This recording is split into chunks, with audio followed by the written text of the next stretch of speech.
Я сразу предупреждаю, что я буду все снимать, я просто делаю проект для школы. Что за школа? Обычная школа. Что за проект? У нас все 12-классники делают проект такой большой. Я решил сделать по поездку. Я просто все буду снимать, потом надо будет писать сочинение. Да, это Беларусь, она существует. Если кто не знает. Это то же самое, что Россия, только чуть поменьше.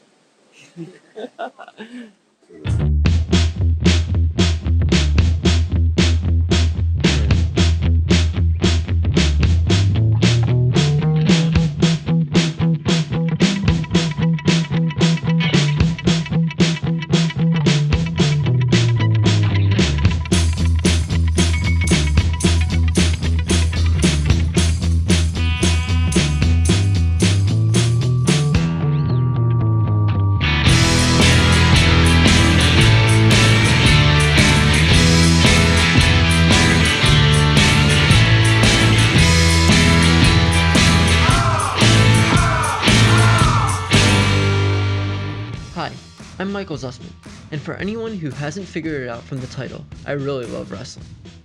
This summer, I took a trip to Eastern Europe, where I and some of the people I train with here in the United States visited two fascinating countries, Russia and Belarus. In each, we had the privilege of meeting, watching, and training with amazing world-class athletes from whom we were able to gain a great deal of knowledge. Also, we were able to learn a tremendous amount about the history, culture, and society of these two countries. Along the way, we had many other interesting experiences, including Eastern Europe's beautiful nature and its awesome food. I hope that through my recounting of this journey, you too will be able to learn some interesting things and gain a new perspective on this area of the world. As it happens, my journey didn't begin in Russia or Belarus. In fact, it began just as I left my house to meet up with everyone else who would be on the trip with me. Миша, следующий бас придет, мы с тобой загружаем эти самые, а они прыгают в машину, чтобы место занять. Самыми первыми станут. Хорошо? Да. Потому что у них рожи более наглые, чем у нас с тобой. Да, я понял. Они выглядят поэтому внушительнее. You know what I say? It's okay. It's between us. I tell them you look like pirates, so you will get sick really easy. The man on the left that was speaking to me in Russian is my wrestling coach, Sergey Kitaev. Coach Sergey, as we call him, is a two-time champion of the USSR in freestyle wrestling and was the coach of the Belarusian Olympic team from 2008 to 2012. Sergey would be our guide in Europe, and it is through his connections that we were able to have such an amazing time. The two guys beside him are Maxwell Lacey and Jay Thompson. Jay is a high school senior like me who goes to Worthington Coburn. Max is actually from the country Costa Rica and wrestles on their national team. Later on in our journey, we would be joined by a couple more people, but I'll introduce them later. The plan for our travel to Belarus was to take a bus to New York, then take a plane to Kiev, Ukraine, switch to connecting flight, and finally end up in Minsk, the capital of Belarus. This journey ended up taking us a total of an extremely tiring day and a half. From the bus terminal in New York, we made our way to JFK International Airport. Tired from the uncomfortable seats we had been in for the last 9 hours, none of us were very excited anymore. However, we still had a long way to go.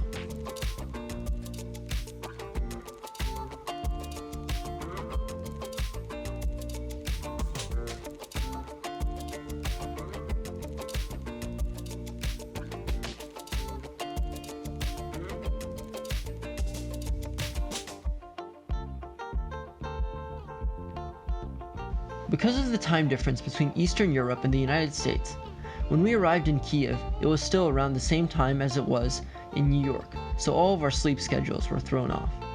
Luckily for us, we didn't have anything planned for the first day, so we would get some time to rest. But before we could do that, we still had one more hour-long flight to Belarus.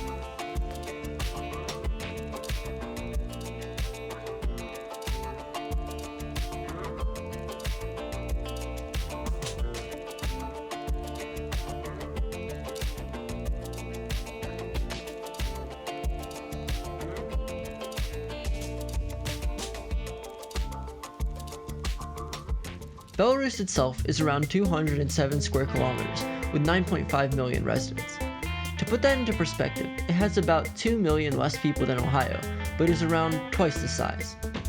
Landlocked in Eastern Europe, Belarus borders Russia to the east, Poland to the west, Ukraine to the south, and Latvia and Lithuania to the north. Because of its geographical placement, Belarus has historically been very closely tied with Russia. During most of the modern era, Belarus was part of the Russian Empire, and after the communists took power in Russia in the 1920s, Belarus became one of the 15 republics making up the Soviet Union. After the fall of the USSR in 1991, Belarus became an independent country.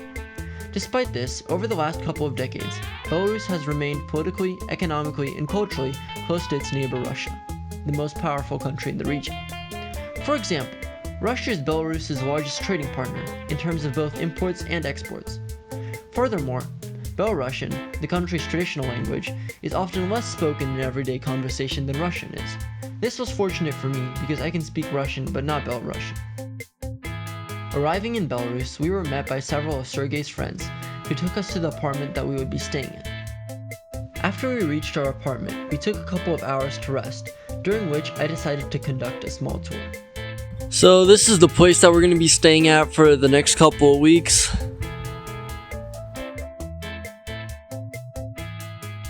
I'll give you a full 360 view. So coming in, there's this small hallway we have here. You can leave your shoes here. And then right across from this little hallway, we have the living room, couch, we have a TV, that's Coach Sergey's stuff. So this is the kitchen, your basic appliances here. This is actually a refrigerator. It doesn't look like one, but when you open it, it's your full refrigerator, so I thought it was really cool how it was made. This is the backyard. There's Max and Jay resting. And as you can see, it's not too big, but it's nice. It has a patio and everything, so it's cool. And then this is actually my room.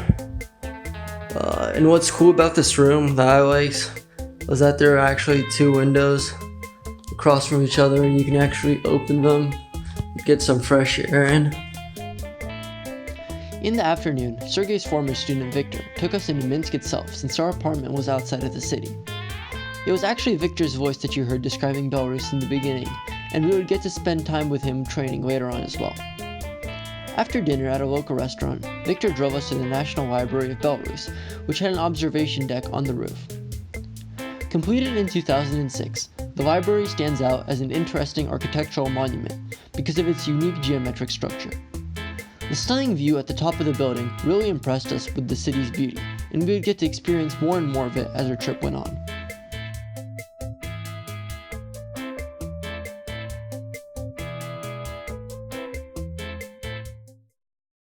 The next day, we had our first wrestling practice with the Belarusian national team.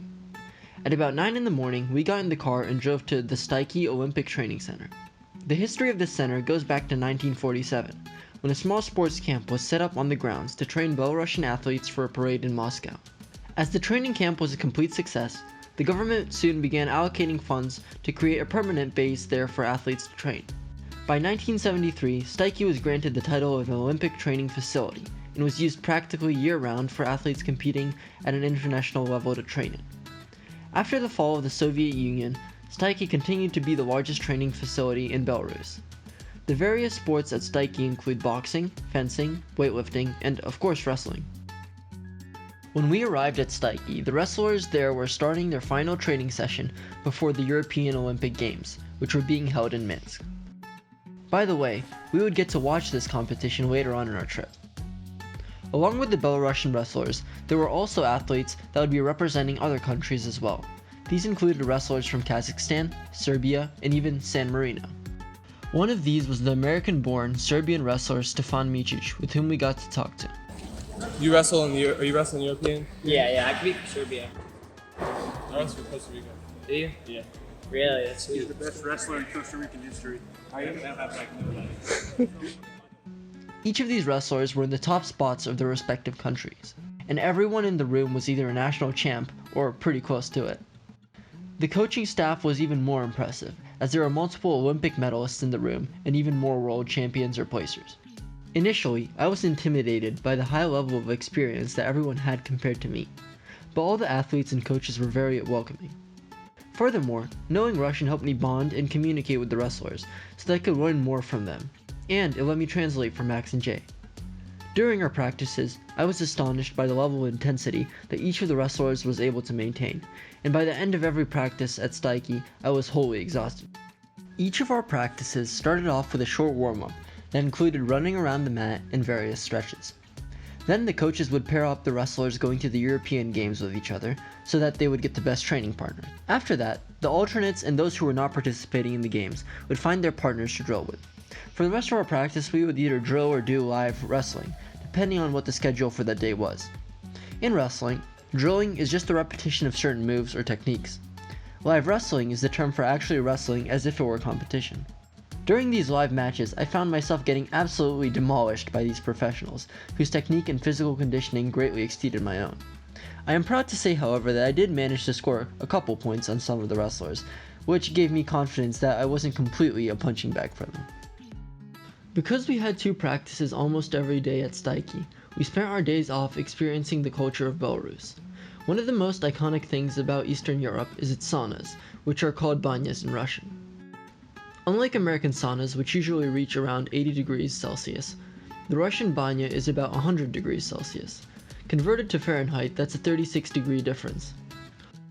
Also, the Russian banya is much more humid, and after a while, the water vapor begins to sting at your skin. Fortunately, there's usually a pool of cold water to jump into after you leave the banya, which feels amazing after the 100-degree heat. Another traditional banya practice that might seem strange to Americans is where you massage another person's skin by beating it with a broom made of birch tree branches. Here is Victor giving me one of these quote-unquote massages. Сейчас он погреется, и ты его будешь массировать.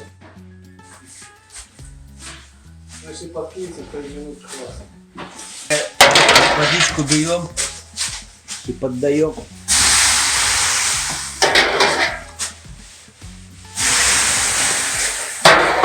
Я надеюсь, хватит.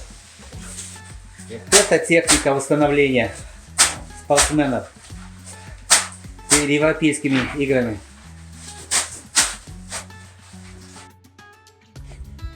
I feel good though. Yeah, I'm starting to feel good.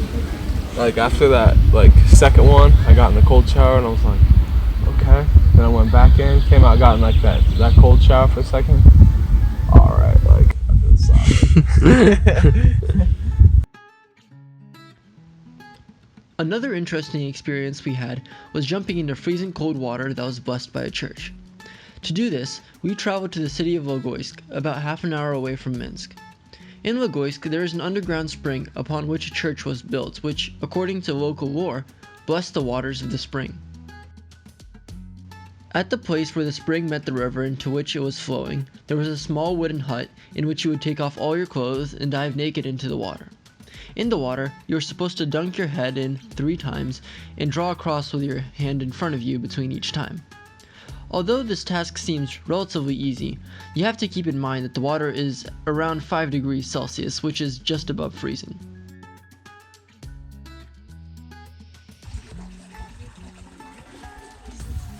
Oh, dude, that's gonna be cold though. You better not put this in your project. Was everybody doing naked, or was that just what they did? No, I think everyone's getting naked, yeah. Like everyone in the world that does it naked? Yeah. Oh, really?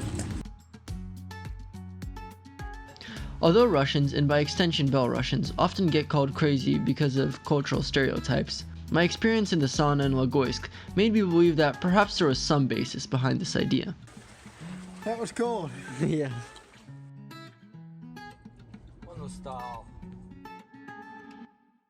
Though we had lots of fun in Belarus, there were also many serious moments.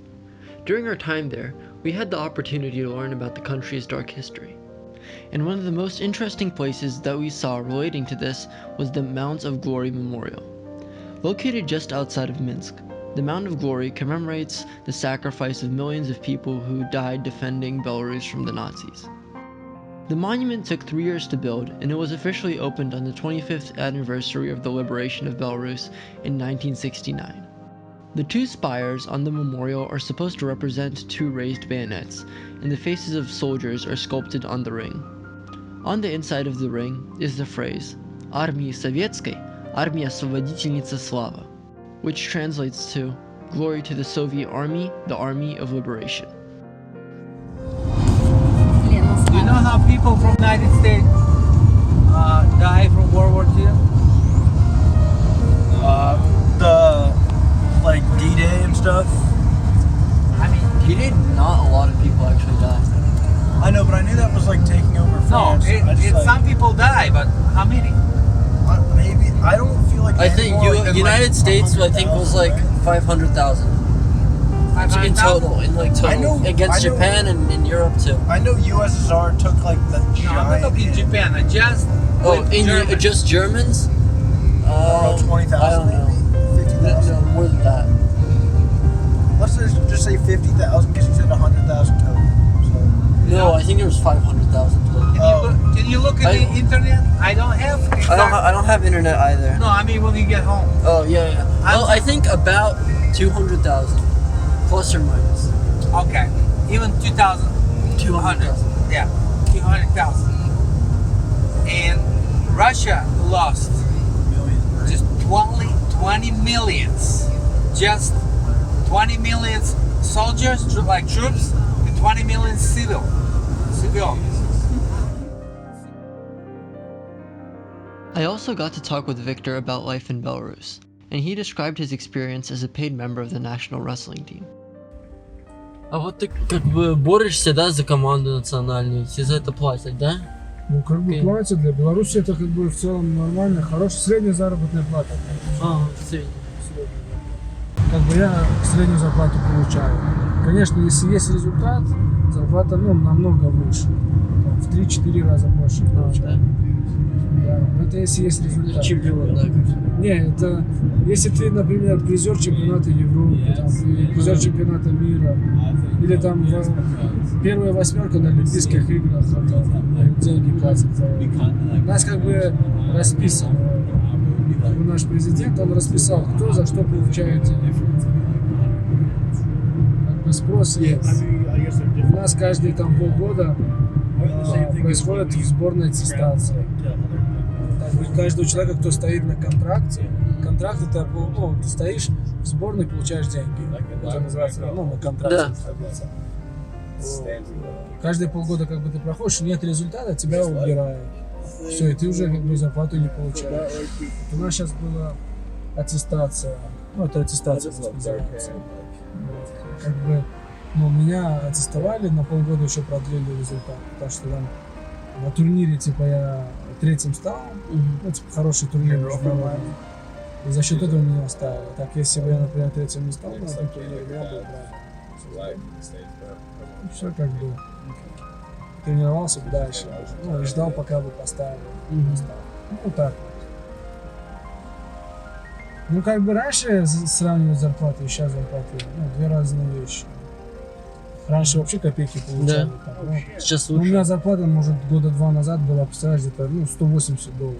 Вау. А сейчас у меня $400 зарплата. Как бы $400, там, $250 я плачу за квартиру каждый месяц. И 150 у меня остается, типа, на жизнь. Всё.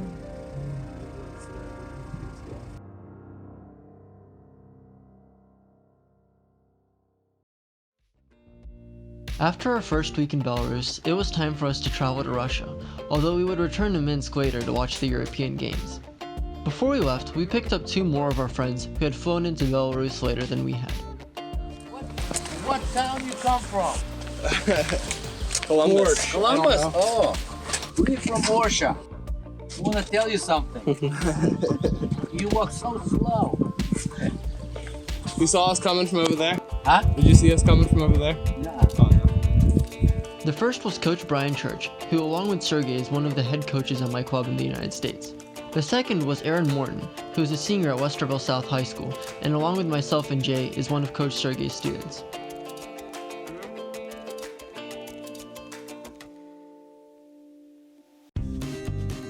On the day of our departure, we got up early in the morning and drove for 2 hours to the city of Orsha, from which we had a train to the Russian city of Smolensk, about an hour away from the station.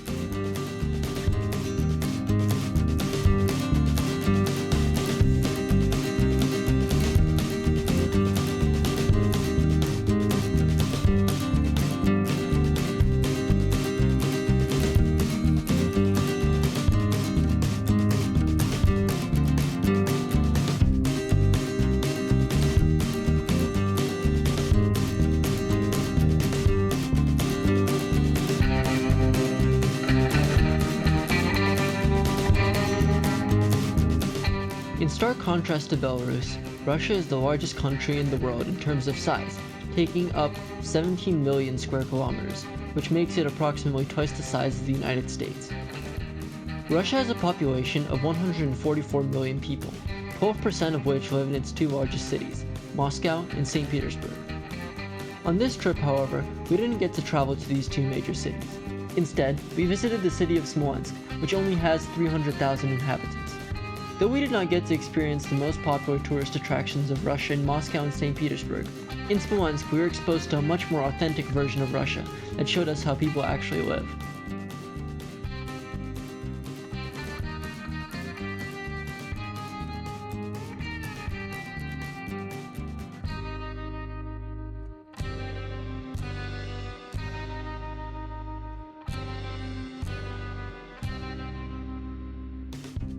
When we arrived, we were picked up by some of Sergei's Russian friends, who drove us to the hotel where we would stay while we were in Smolensk. From our travels so far, it seemed as if Sergei had friends in every corner of the world. From our train station, it was just a short drive, so we didn't have to wait too long before reaching it. Although the hotel seemed completely normal on the outside, there was something uniquely Russian about it that would be a pleasant surprise for us.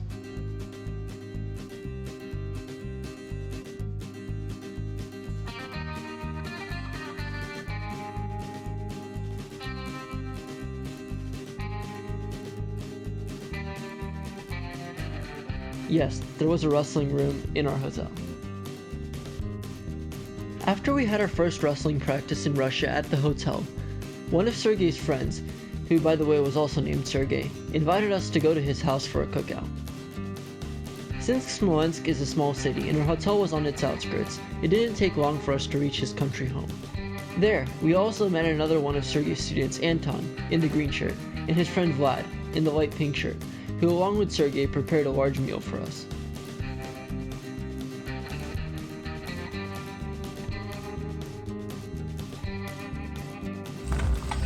Lamb. Hey guys! And potatoes. Eating time!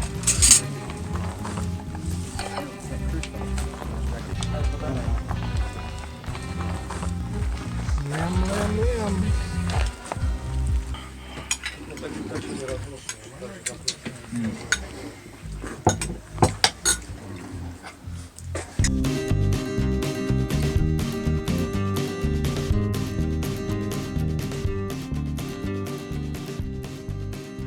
Along with the lamb and potato soup that we devoured completely, Sergei also offered us a unique dish, raw moose.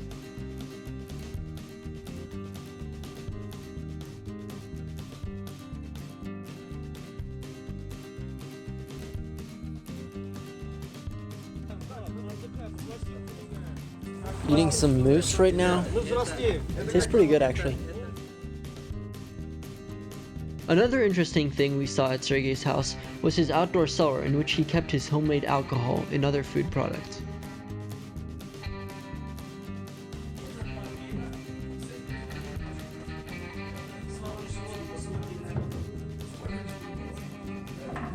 He made himself, like whiskey.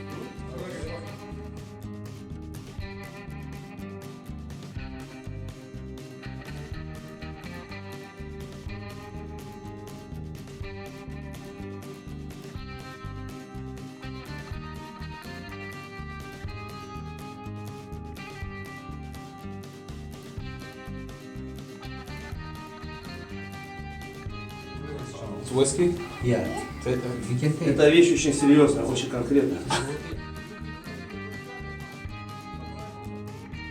I like my city. I like that it's middle city. It's beautiful city. I have a lot of friends and mother, father, and but in city so hard have a lot of money because it's small city and как завод будет по-английски? Завод, a factory. And no factories and but I like the city. In last week I welcome my friend from USA.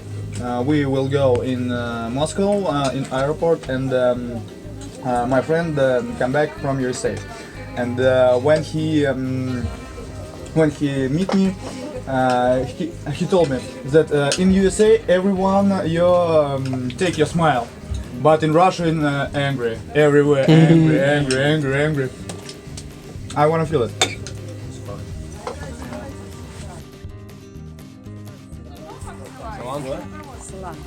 Cilantro. Cilantro. C.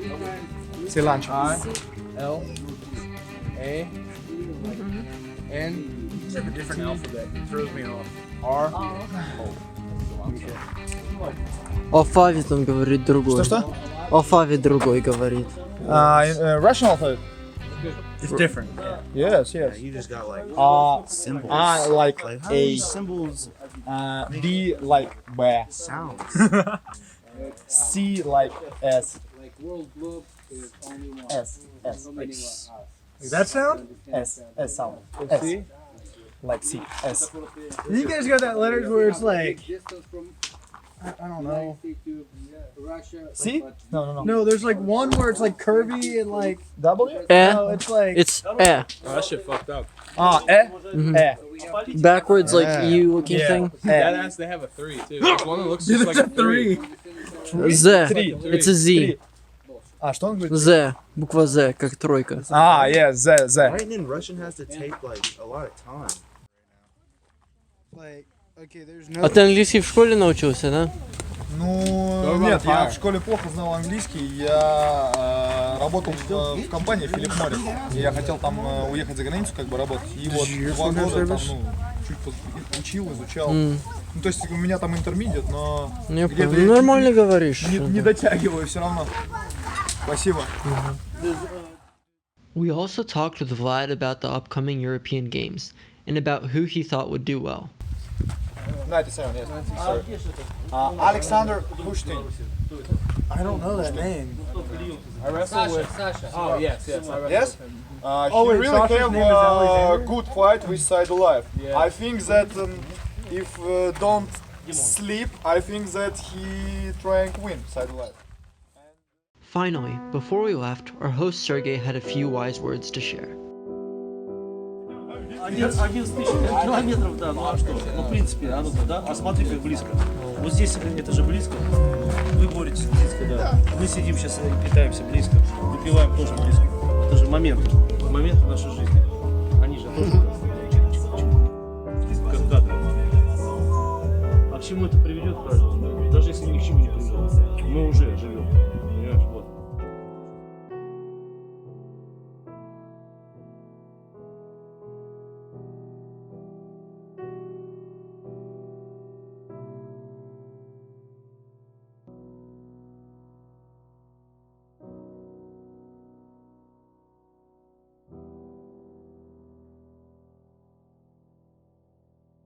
The next day, we went to the Smolensk State Academy of Physical Culture, Sport, and Tourism to have an outdoor practice. The academy was designed for kids in Smolensk to learn about sports and various athletic activities.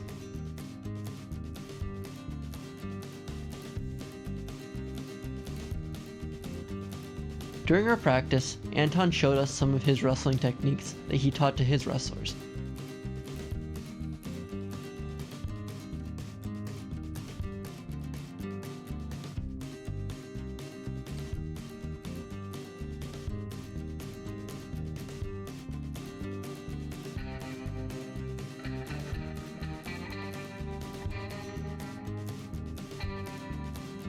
In the afternoon, we visited the Uspensky Sobor, which in English translates to the Cathedral of the Assumption. Construction of the cathedral began under the reign of Grand Prince Vladimir Monomach II in 1101, and it took several decades to complete. However, the church that we see today was actually a reconstruction made in the 1700s because the original was heavily damaged by wars and erosion over time.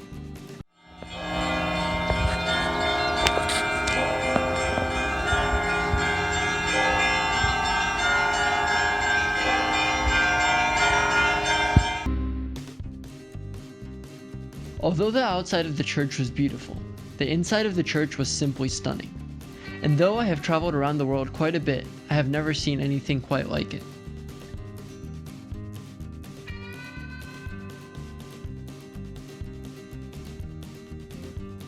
One notable legend about the church, which Sergei told us about, was that when Napoleon Bonaparte led his invasion into Russia and passed through Smolensk, he was so stunned by the church's beauty that he said he would kill any of his soldiers who tried to steal or damage any portion of the church.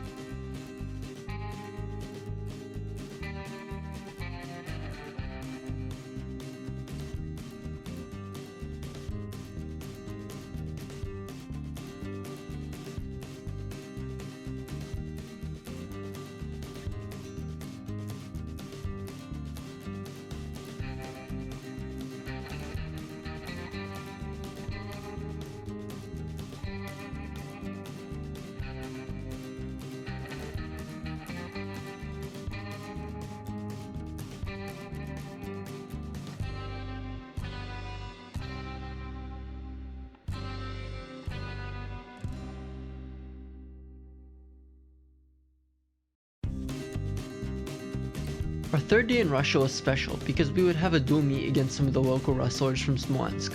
In the morning, we had a short practice, and after that we had time to relax in preparation for the match.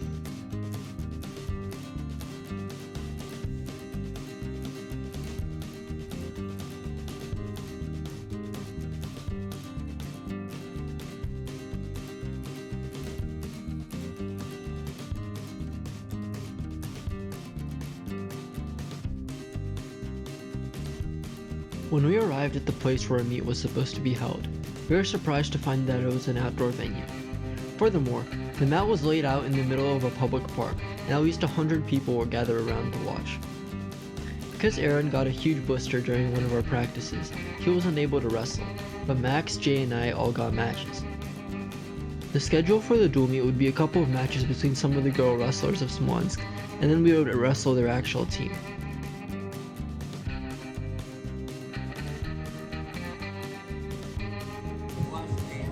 I thought we were gonna be in a gym with nobody. Yeah, that's what I thought too. That's not right. And then we're outside with people.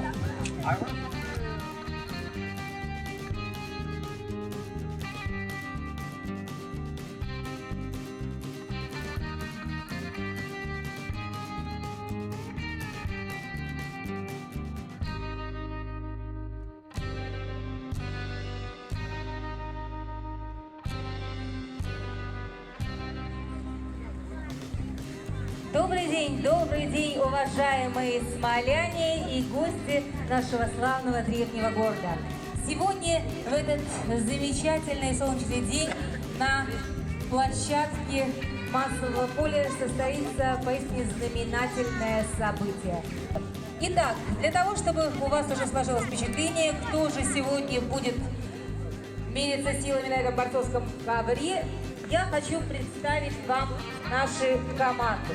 Наши гости, сборная команда Соединенных Штатов Америки, которую возглавляет наш, не могу сказать, земляк, но тем не менее выходец из Советского Союза, давно покинувший наши границы, тем не менее воспитывающий достойных спортсменов Соединенных Штатов Америки. Дорогие друзья, давайте поприветствуем Сергея Китаева. И кто же приехал с ним сегодня к нам в Смоленск? Майкл Zusman, Эрон Мортон, Максвелл Лейси и Джей Томпсон. Начать сегодняшнюю встречу я все же хотел бы с того, что напомнить вам, дорогие друзья, о том, что сегодня, 22 июня 22 июня. Самый долгий день, самая короткая ночь. И вот я хотел бы напомнить, что 78 лет тому назад, в этот день на нашу страну напали фашисты. И смоляне одними из первых грудью встретили эту армию, зверскую армию. Началась Великая Отечественная война. Самая жестокая, самая кровавая война, которая когда-либо была в истории человечества. И победителями стали наши россияне, Советский Союз. Ну и участвовали в этой войне вместе с нами и наши союзники, в том числе американцы. Вот и сегодня это символично, что продолжаются наши встречи, встречаются потомки тех, которые столько лет тому назад завоевали право, чтобы сейчас развивался спорт. Спорт – это большое социальное явление, это здоровье, это жизнь, самое главное.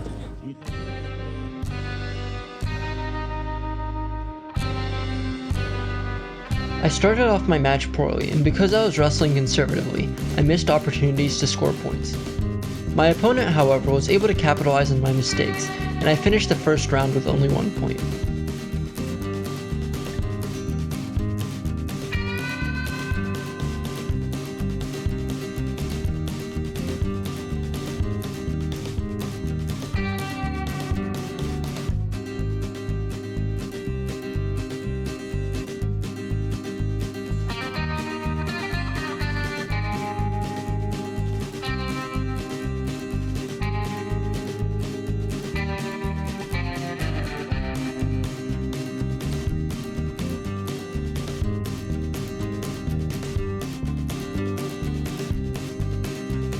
И еще 2 балла за прием атак артели.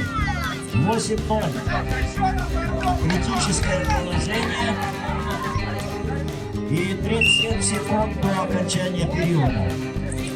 36. 2 балла, если наберет сейчас борец синий трикол, встреча будет остановлена и объявлена победой российского борца с явным преимуществом.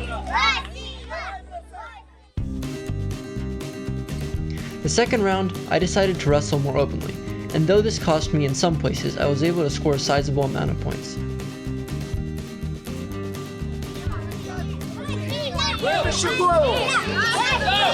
That's 4.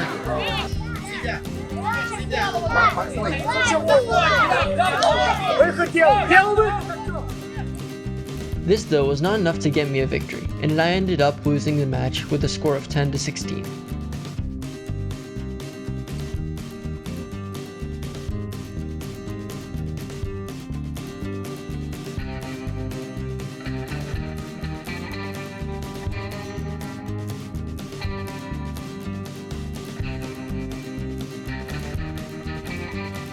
Both Jay and Max ended up wrestling Vlad in the dual meet, with Vlad beating Jay but losing to Max. Okay, I'm really upset. It's my birthday. I had to go against a 28-year-old. I got destroyed. It's whatever, you know. Max is about to kick some butt. Although our matches were interrupted by a sudden rainfall, the meet overall was very interesting, and I enjoyed wrestling at it a great deal. At the end, I also got to meet my opponent, whose name was Artyom. 20 лет. Мастер спорта в вольной борьбе. В России вот ты боролся, а никогда не выезжал или выезжал на международный? Да. В Белоруссию ездил. В Белоруссию. Там выиграл 5 раз.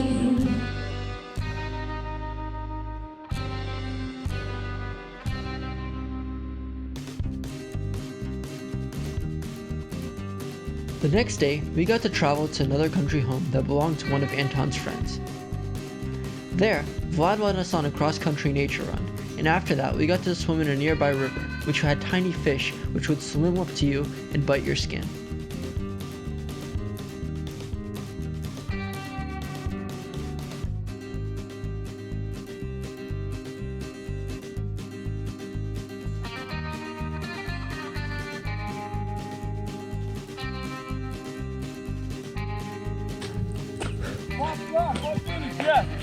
Let's go, Max!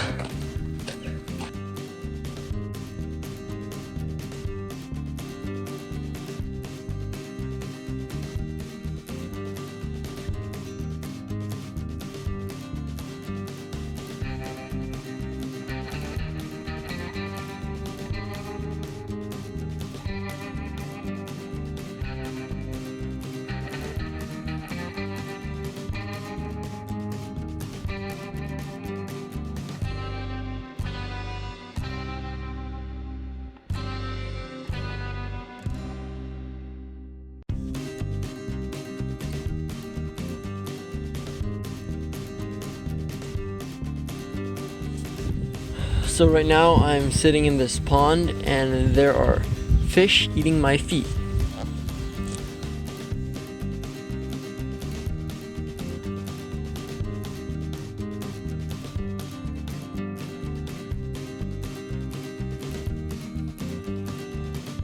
We also got to see a live bear, which was used to train hunting dogs. Wow, that is a bear.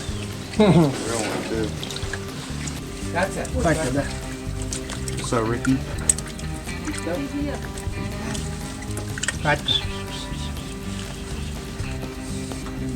What's his name? Her name? Katie.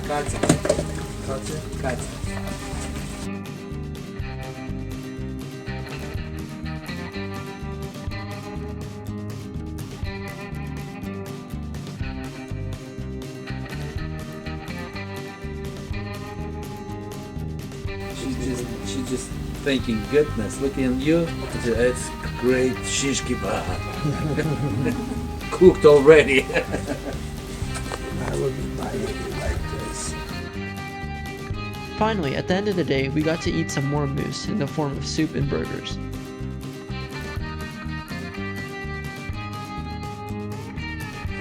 How do you like your moose? Да нет, слушай, вообще копия, мне кажется, он просто... Слишком похоже.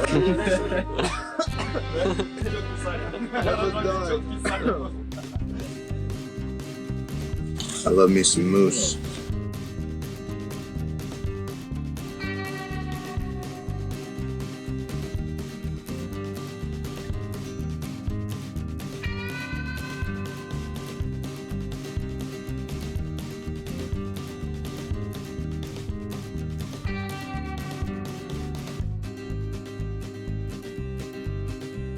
That was like, that's probably the same, right? Yeah, but new iPhone, I guess it would be the same, right? I knew it was gonna happen. Sтой, смотри, look. I don't have $1,000 on a phone. This is like almost as good and like a third. Wow, upside down. There's some... капут. Я ему показал, как надо, смотри. Смотри, как надо.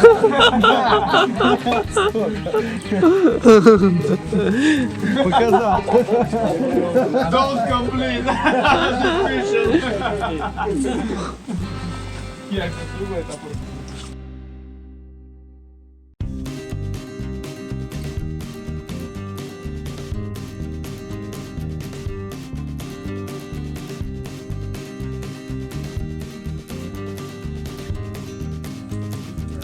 Verdict?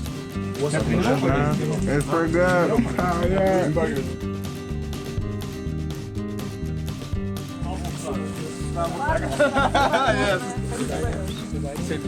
Все, браво, знакомься, все счастливо.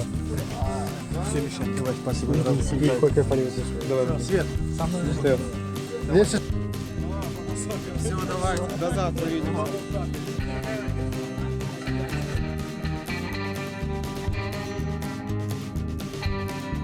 After several days in Russia, it was finally time for us to return to Belarus.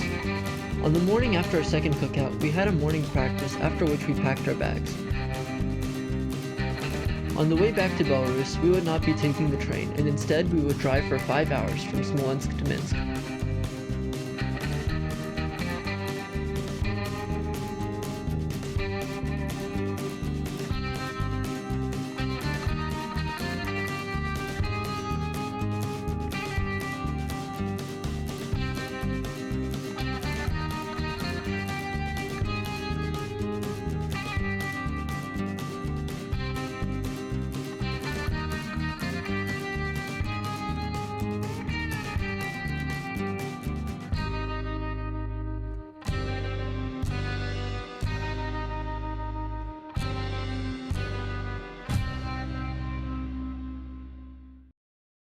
The day after we returned from Russia was the day that the wrestling events of the European Games began.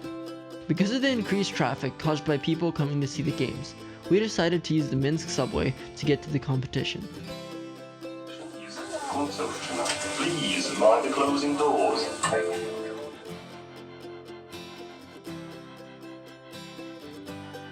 The subway was fast and easy to navigate, so in practically no time we reached our destination.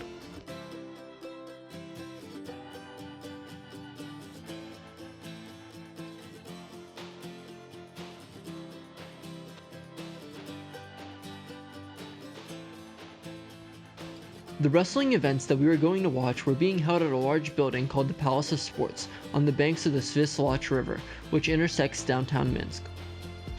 Around the palace there were many tents set up, which had various vendors selling food and souvenirs.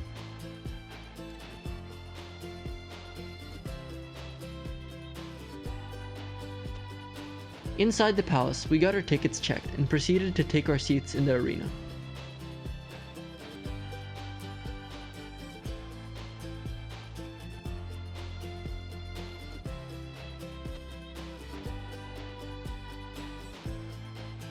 Internationally, wrestling is divided into three main styles: freestyle, women's, and Greco-Roman. In modern history, Greco-Roman wrestling was the first to become popularized, with its inclusion in the first Olympic Games in 1896. Freestyle, developed in England, followed soon after as it was introduced as an Olympic sport in 1904. The main difference between freestyle and Greco, the short name for Greco-Roman, is that in Greco-Roman wrestling, you're not allowed to attack your opponent's legs in any way. This causes Greco-Roman wrestlers to be limited with their technique, as many common moves such as trips and leg attacks are prohibited. Women's wrestling was introduced in the 2004 Olympics for the first time, with its rules closely mimicking those of freestyle.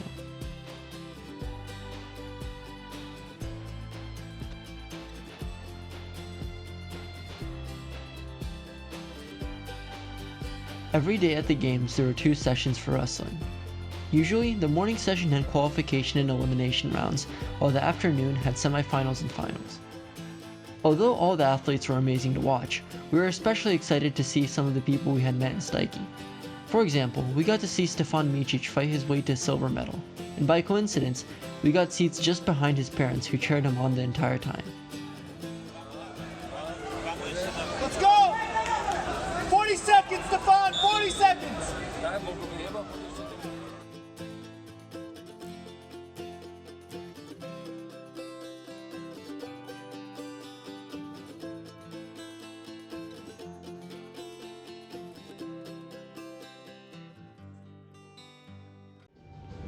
Другое место и серебряную медаль завоевал представник Сербии. Silver medalist representing Serbia, Stefan Micic.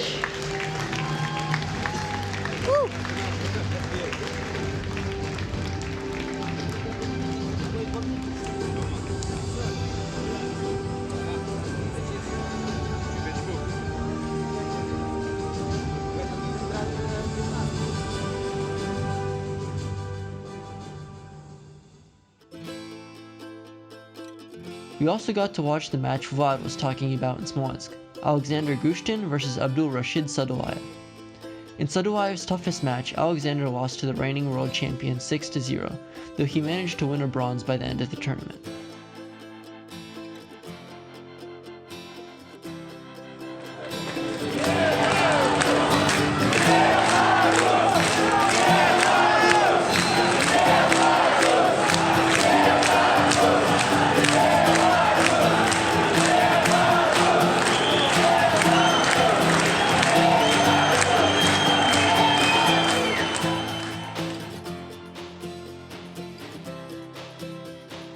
Overall, watching the tournament was a tremendous experience, and watching wrestling live is much better than watching recordings of it on YouTube or on TV. Plus, at the games we got to see so many world-famous athletes in person. One of these was the 3-time Olympic gold medalist Alexander Medved.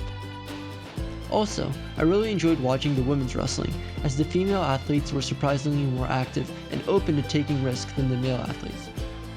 Instead of stalling and waiting for the perfect opportunity to attack, the female athletes would wrestle to create their own opportunities with scrambles and throws.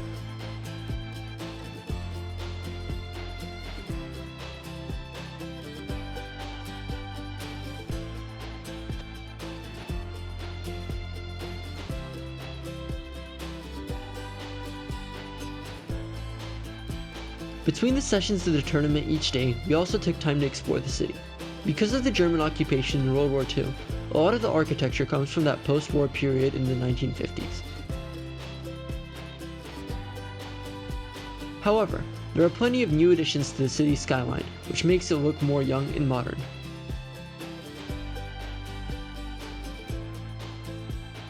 At the end of the week, it was time for everyone to go home except for Coach Sergey and me. After my trip to Eastern Europe, I would get to meet up with my family on vacation in the Netherlands and go home to the United States with them. Because of this, I still had about a week left in Belarus. Although we were somewhat sad to be parting ways after such a fun adventure, we knew that we would meet back up in the United States eventually. Well, I'll probably be asleep when you guys head out, so I wish you a good flight back. Yeah, have safe travels. Yep, you did too.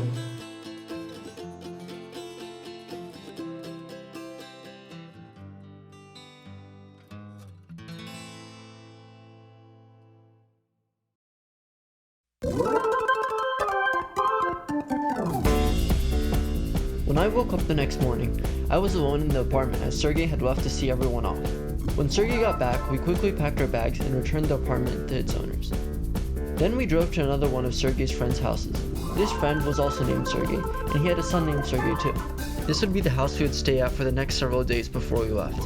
By the way, if you ever go to Russia or Belarus and you forget someone's name, there's probably a good chance that it's Sergey. On the way there, Sergey told me that he had found a wrestling camp for me to attend for a couple of days while I was still in Belarus. When I arrived on my first day at the camp, I barely had time to set down my things when the coach there sent us to do a cross-country run. Because the camp was located in a park, our run took us through a large forest and along the Zaslavsky Reservoir, which is sometimes called the Minsk Sea because of its size.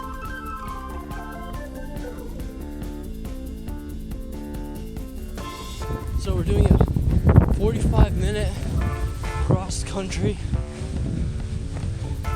around the base where these guys are training.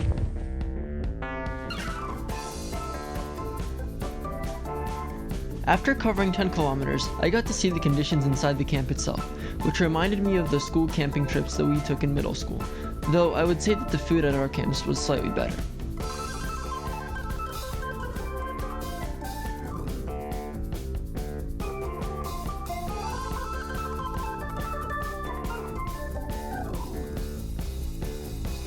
I also enjoyed meeting the kids there, who spanned the ages of about 10 to 17. It was interesting for me to see how similar they were to kids back in the United States.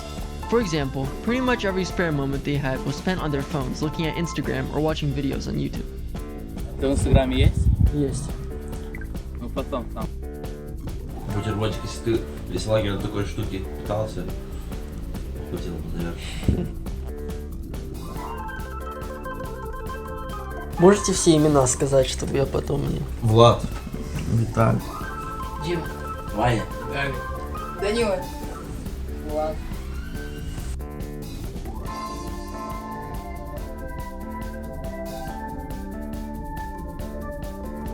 Футболка классная. After lunch, we did a bison run, which is basically a race with a ton of obstacles. Although it was my first time on a run like this, I was surprised that I was outpaced by some of the younger kids, who dashed through some of the obstacles with extraordinary speed.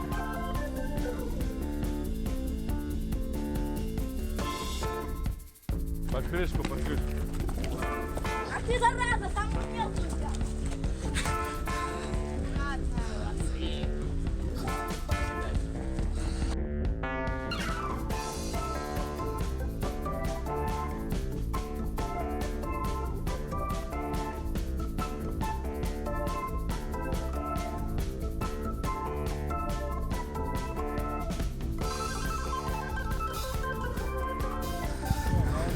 Америка вперед!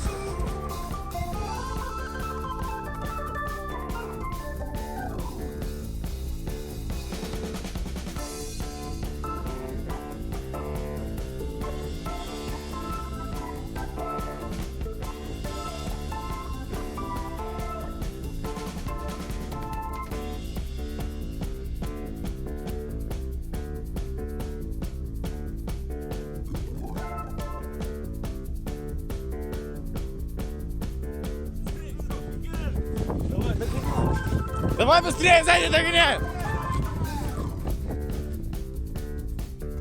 Тяжело? Ага. Классно. Все? Да. On my second day at the camp, we focused on strength conditioning, and we had an unofficial competition for who could do the most of a certain exercise.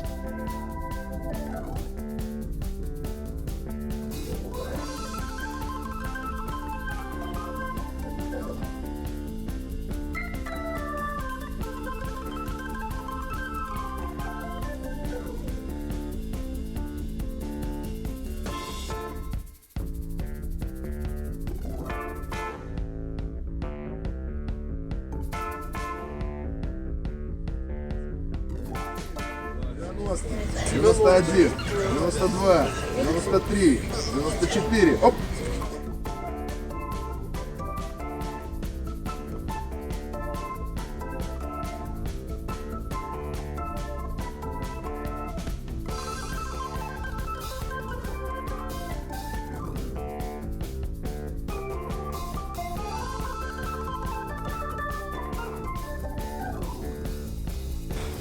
Пять, руками не тяни, спина прямая. Шире ноги. 4. Шире ноги. 5, не садись полный сет.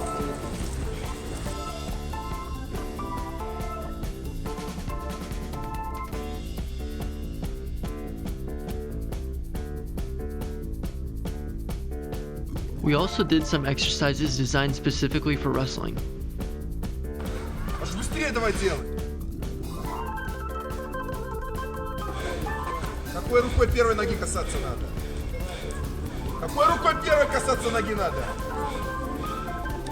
Лагерь целый пробыл, не знает как делать. Кто спиной поднимает, башку подними свою. О! Башку подними, говорю. Второй ногой пошел. О! Стоп, время. Следующий. In the afternoon after our lunch break, we did another round of cross country and got to swim in the Minsk Sea, which wasn't as cold as I thought it would be.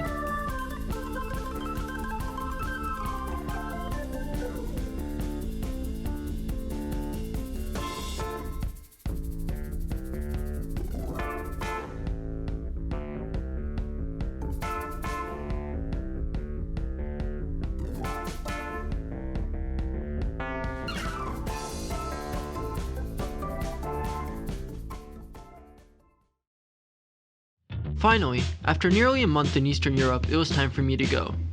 Over my time in both Belarus and Russia, I saw and experienced countless things that I will remember for the rest of my life. But most importantly, I will remember the connections that I forged over my time there and the truly wonderful people that I met. Though our countries might have political and social differences, people will always be able to find what they have in common if only they are able to communicate. Not only do I hope that I have placed a favorable impression of who Americans are in the eyes of the people I met, I also hope that I was able to portray them as equally kind and compassionate people. Thank you for watching Wrestling in Russia and Belarus.